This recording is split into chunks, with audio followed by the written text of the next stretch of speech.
Hey, and welcome back. Here is some bonus content we thought you might enjoy. All right, y'all, here's some questions we've received from our socials specific to this episode. I think we've got 4 questions. I think we'll have time for them. So the first one being, what were your initial feelings about turning 30? I think I mentioned in the episode I didn't really have any feelings about it. I had kind of been on edge my whole life for the various different age milestones, 18, 21, 25 specifically. So I didn't really have a big thought about turning 30 at all. I was aware of it, kind of looking forward to it, I guess, just to be in a new area, especially when filling out forms and they have the age range, and to finally be in a different age range. It's the little shit for me.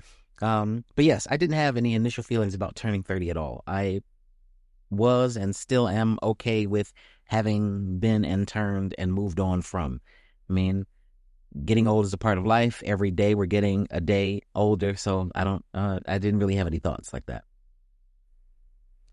All right, second question, and I should have kept who these came from. My apologies.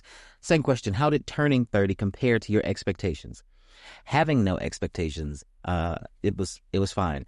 The only thing that came kind of hard were like the physical changes to the body. I now have to do more to be fit, which I am not currently, but still I know I have to do more. I know I have to do more, but that's not where I am right now. But just the physicalities, when they talk about things beginning to hurt around your 30s, yes, things do just start to hurt out of nowhere. You lay down someplace, you think you're laying down to be comfortable, and you become uncomfortable.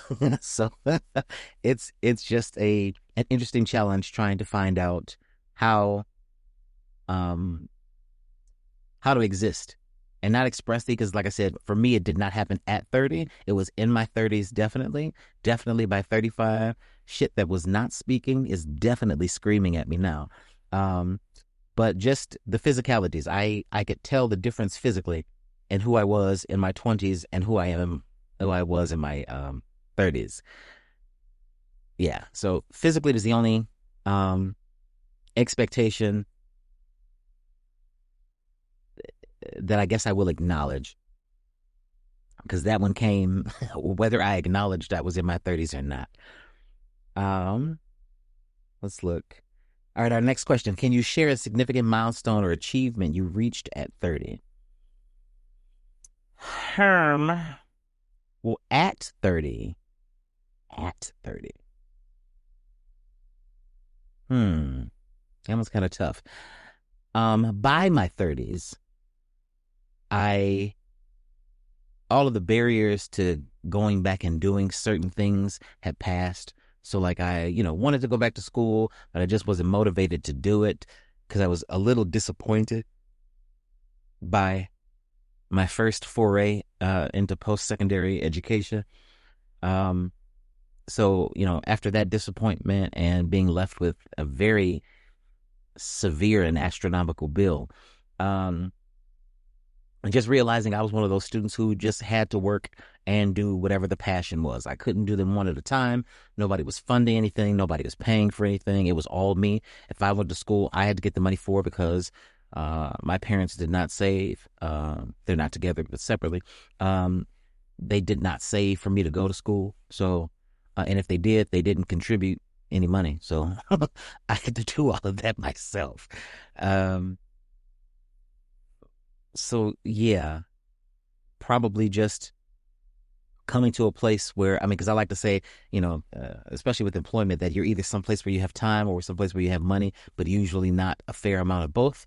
And around my 30s is when I hit the stride where I had both. I had time and money and could make very specific decisions about the quality of my life in ways that I had not been able to before. Like I always needed a 20 or a 50 or I was just always in need of something. But around my 30s or so, I wasn't needing from people as much, if at all, because I was truly just eating it. If I wanted something and it took a little bit of sacrifice, I sacrificed.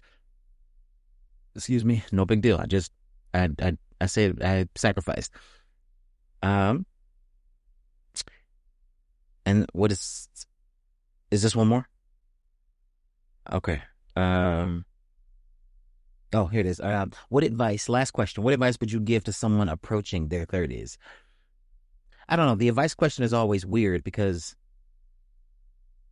I mean, it's not like I can give you advice to turn around now if it's terrible. Like you have to go through it. There's not much you can do about. It's not much you can do about that. You have to go through it. But I would say on this side of everything, give yourself grace. You are going to be, which we'll get to in later episodes, but you're going to be confronted by, and I don't mean confronted negatively, but you're going to be confronted by things you asked for, were seeking after, but didn't see the signs of. And then now it comes. It's an old want, and you are a new person. To some degree, down to a cellular level. You have offloaded dead skin, and you know what I'm saying? Like you are a different person, and something that you asked for in a different shell has now come to pass. So it's like, what do you do? But grace, give yourself grace. In all things, seek reconciliation, even if that is not a conversation. Sometimes you just have to decide, I no longer want this anymore. Like yes, I fought for a very long time for this thing, whether it's a person or a position or a place. But it is now no longer what I want. And to be able to hear that thought internally out loud, like your body is telling you in a very loud way that this is now no longer a thing that we want. And being okay with that. Like, it doesn't mean anything is wrong with you. Growth happens in that way. Like, your shoes. I can't remember who said this, but your shoes not mad at you. Your shoes are not mad at your feet for growing. That's what they're supposed to do. And the shoes know that they are here. I mean, they probably don't because they're shoes. But the shoes know that they're here for a finite time. And while they might have been new for you, they will be used for someone else. But they can still be of value and of purpose out in the world. They don't lose value just because you can't do anything with them anymore. I mean, other than just keep them and tell people that you wore them.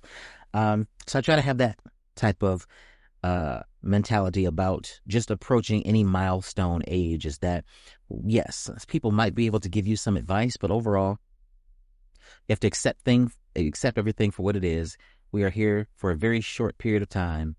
Do as much in the way of achieving whatever it is you hope to achieve. Now, granted, some things are age specific, right? Some clubs you can't get into until you are a certain age. So for that reason, having a hope or a wish of approaching some specific age or milestone holds some weight or proves to be necessary in some way. But overall, I would just say approach each minute, each hour, each day, each week, each month, each year with just a little bit of grace. Like, as difficult as it is for you, as you are speaking to yourself, it is equally as difficult for other people, and they might not be as equipped as you with how to get through or out of this thing. So provide yourself with a little bit of grace. You are not in competition with anyone, not even yourself, to be quite honestly, because no offense, but your new self and your old self, even down to a cellular level, don't know each other because you've purged the record. Like, the remnants of whatever was there is gone. So, go with God. is the advice I can give you. Go with God. Keep it simple. Don't sweat the small stuff. I mean, I know these things seem like little trinkets of wisdom that people just throw out, but they're easily digestible. They stick and stay with you forever. And in a pinch, they can be very helpful. So I think that's all we've got in the way of questions. I hope you enjoyed this bonus content. And as we either cut things from future episodes or either record something that just for the sake of time or processing is not able to be in the original episode, we hope to have things like this for you. So as always, you can join us on any of our socials, shoot us a message with your question, and hopefully if we like it, it will appear on a future episode of this or any other production that comes out of Woodsea.